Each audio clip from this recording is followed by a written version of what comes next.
Welcome to the strategy video for 21.3 and 21.4. I'm going to try to keep this, there's a lot going on here, and it's actually a really fun workout. A lot of skills, a lot of movement, a lot of things that can go wrong. So, like normal, damn it, eat today, okay? You're fueling for tomorrow, and hopefully you ate yesterday too. But I'm going to talk about something a little bit more specific when we get to it.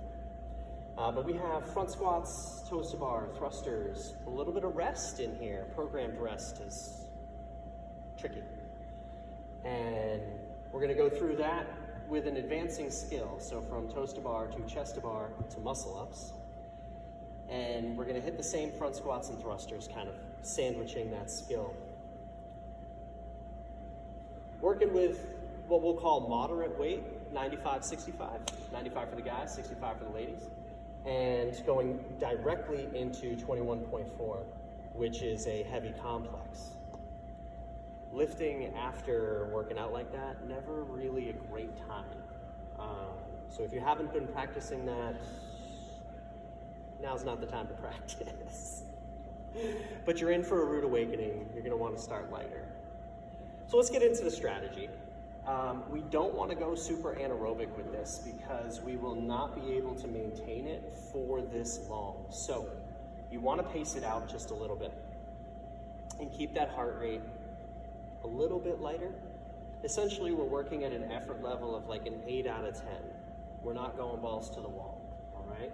That's for the front squats and the thrusters.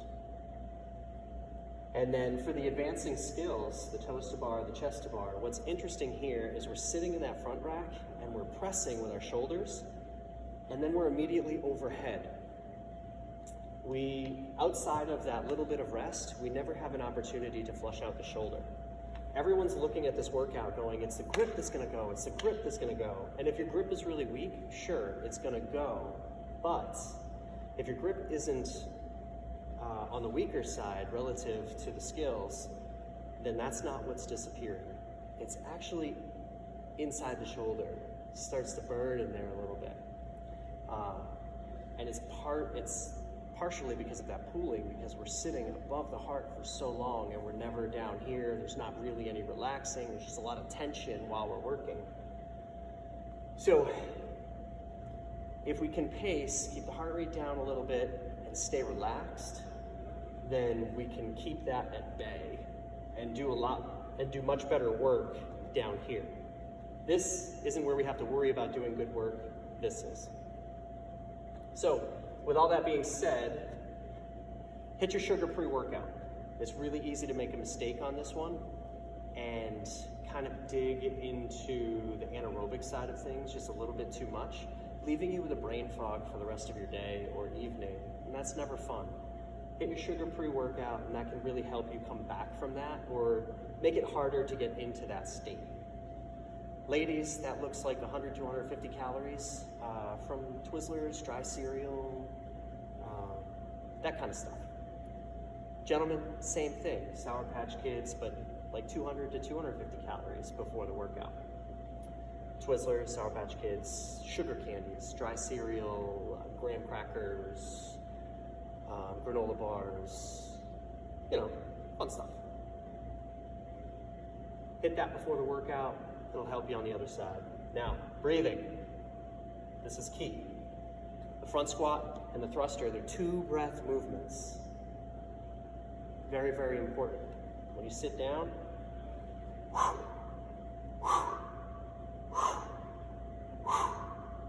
breathe out at the bottom, out at the top. You're breathing the entire movement. If you find yourself holding your breath, you're moving too hard or the weight's a little too heavy and you're going to need to break it so that you can catch a few breaths and then go again. Toes to bar, you're going to want to go. Don't go. You need at least 2 sets, maybe 3. If you come off the bar and take a little break and just give your arms a little shake, what I was talking about before in the shoulder, we should probably be able to keep that at bay a little bit better. So do this as like a 16-14 if you're really good at them. Or break it down even further and do a 9-8-7-6 to get all the way up to the 30. And then hit your thrusters. Now, the thruster doesn't feel nice. This first set, you can kind of tell, is going to get ugly down here. So just be purposeful, and when you get to the top, make sure, give it a jump, and really use the legs. You don't have to use your calves that much inside of this workout. So if you pay attention to doing it with the thrusters, then it actually gives you a really good warm-up for when it's time to lift heavy. So for that thruster, little jump and drive. Use the arms as little as possible. Keep them nice and relaxed so that they're awake for your skill work. Same thing, hit your front squats, get into your chest to bar, 9, 8, 7, 6. It's probably great. Now, if this is a difficult movement for you, and you know that they wear out, or your grip is starting to go, just do one at a time. 1, down, 1, down, 1. You can get through them that way and get to the muscle ups. That's perfectly okay. You'd be surprised, as long as you get right back up on the bar, how fast that actually is. Again, just get through these thrusters. Now, if you find yourself needing to take a break here, don't do what we normally do. Don't do the, I went 9 and I did too much, so now I have to do, 3 and 3 to finish the 15. Do a small set, like a 5 or a 6, and then when you pick it back up, fight to get to 15 with a bigger set. All right? Little bit different strategy there, but that will actually save a little bit of time if you know you need to put it down at least that once. And it'll keep you from going into, it'll keep you from hitting that wall before you actually get the opportunity to rest. Last set, 30 muscle ups. I mean, if you're a monkey and you've got these for days, go for it. If you're really, really, really good at them, maybe go 9, 8, 7, 6. But I think the smartest is going to be to pick a set of 3, 4, or 5. Hit your reps, drop off, take a breath. Hit your reps, drop off, take a breath. And go all the way through that. If you know you need to do 1 at a time, do 1 at a time.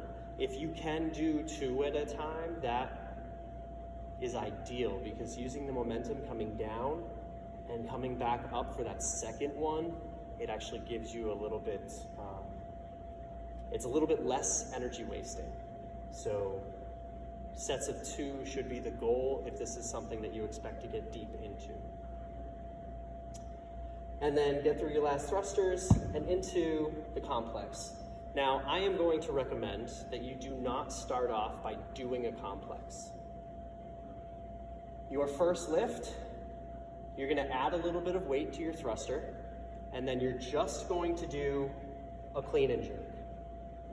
Get that stability overhead, feel the movement, just 1 clean and jerk. It doesn't count, it doesn't have to count.